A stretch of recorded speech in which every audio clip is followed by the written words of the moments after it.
सरकारी आणि खाजगी क्षेत्रातील कर्मचाऱ्यांसाठी महत्त्वाची संस्था जर कोणती असेल तर ती म्हणजे कर्मचारी भविष्य निर्वाह निधी संघटना होय.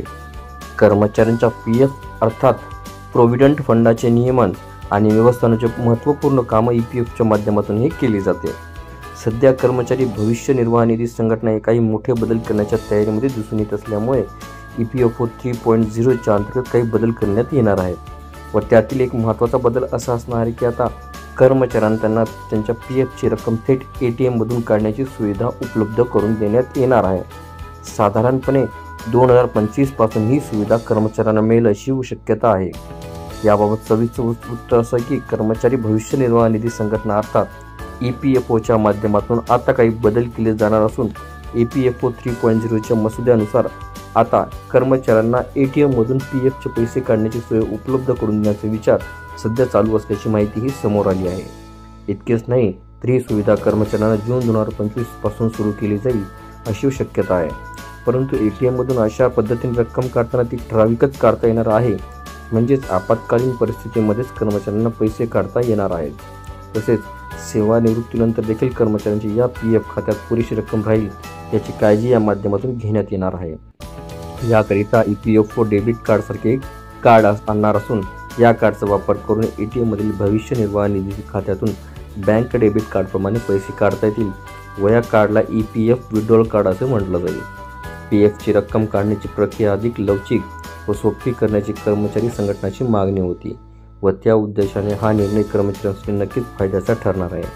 केंद्र सरकारने EPS 95 या पेन्शन योजनेत बदल करण्याचा प्रस्ताव देखील तयार केला असून या अंतर्गत कर्मचारी त्यांना सध्या लागू असलेला 8.33% योगदानाऐवजी जास्तीचे योगदान देऊ शकतील.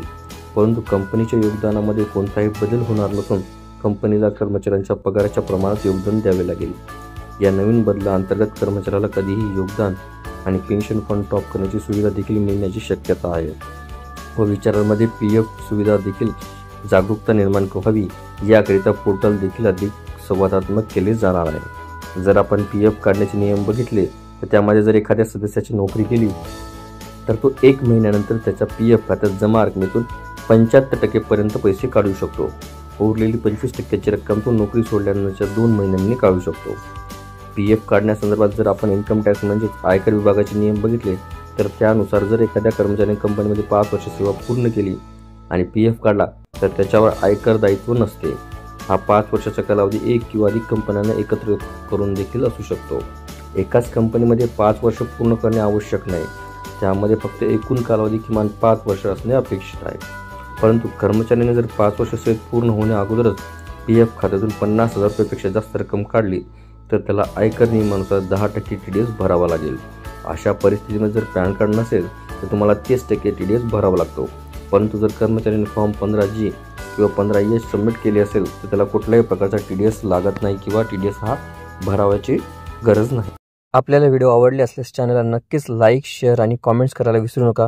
तसेच चॅनलला ऑल नोटिफिकेशन्स ऑन करून सबस्क्राईब करा जेणेकरून व्हिडिओचे सर्व नोटिफिकेशन्स आपल्याला सर्वप्रथम मिळतील. लवकरच आपण पुढच्या व्हिडिओमध्ये भेटूया. तोपर्यंत नमस्कार.